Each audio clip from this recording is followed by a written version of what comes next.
हमने कल एक कोशिश की कि जब हमारे अमित शाह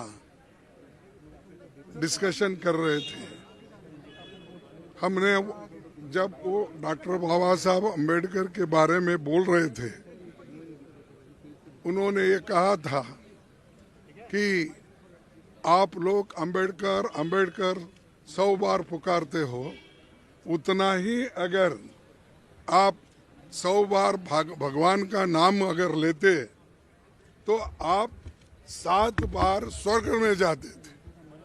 यानी बाबा साहब अम्बेडकर का नाम लेना ये गुनाह है और उनकी बनाई हुई संविधान को विरोध करना उनकी मंशा थी। यानी वो क्या बहुत बड़े आदमी थे?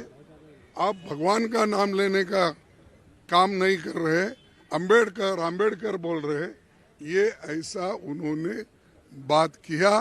तब मैंने हाथ उठाया, तब उनको ईल्ड होने के लिए कहा, लेकिन मुझे वो मौका नहीं मिला। हालांकि उसी वक्त मैं ये उठाकर गड़बड़ करना चाहता था, लेकिन जब पार्लियामेंट चल रही थी तो हम सभी लोग मिलके इसके लिए जो कोऑपरेट करके डिस्कशन बाबा साहब अम्बेडकर के संविधान पे हो रहा है, तो इसीलिए हम वो उस वक्त खामोश बैठे। और उसके बाद में जब आज शुरू होता ये सवाल हम उठाने के लिए तैयार हो गए। आज आपको मालूम है, सुबह भी हम पार्टी के सभी पार्टी के लोग एक होकर जो बाबा साहब का अपमान शाह ने किया है वो गलत है, इसीलिए आई डिमांड हिज रेसिग्नेशन।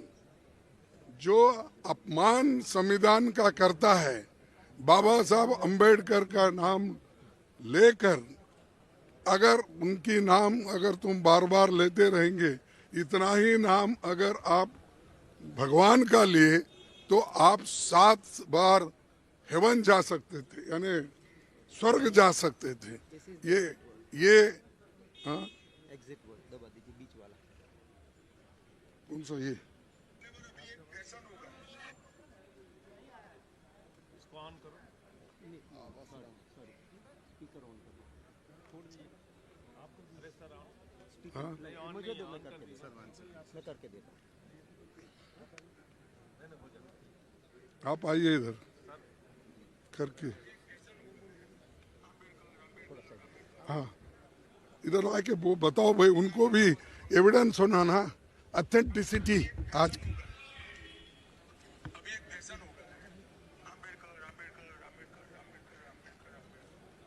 इतना नाम अगर भगवान का लेते तो 7 जन्मों तक स्वर्ग मिलता है। 7 जन्म।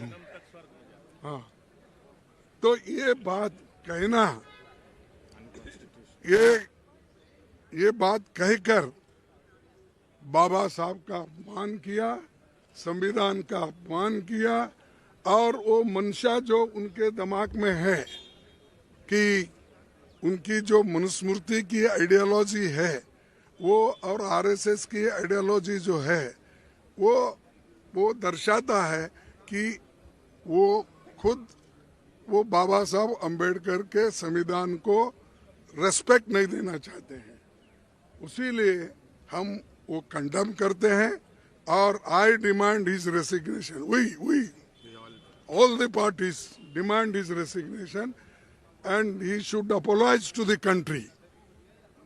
और वो अपना काम करना चाहिए उन्होंने, और इस ढंग से अगर वो बात करते रहेंगे, सारे हिंदुस्तान में आग लगेगी कि बाबा साहब अम्बेडकर का अपमान कोई सहन नहीं करेगा। अगर उनको अपने जगह से इस्तीफा देना चाहिए, और ऐसे अपमान कोई पार्टी, कोई देश का आदमी स्वीकार नहीं करता। देखिए किस तरह से ये लोग उनका अपमान कर रहे हैं।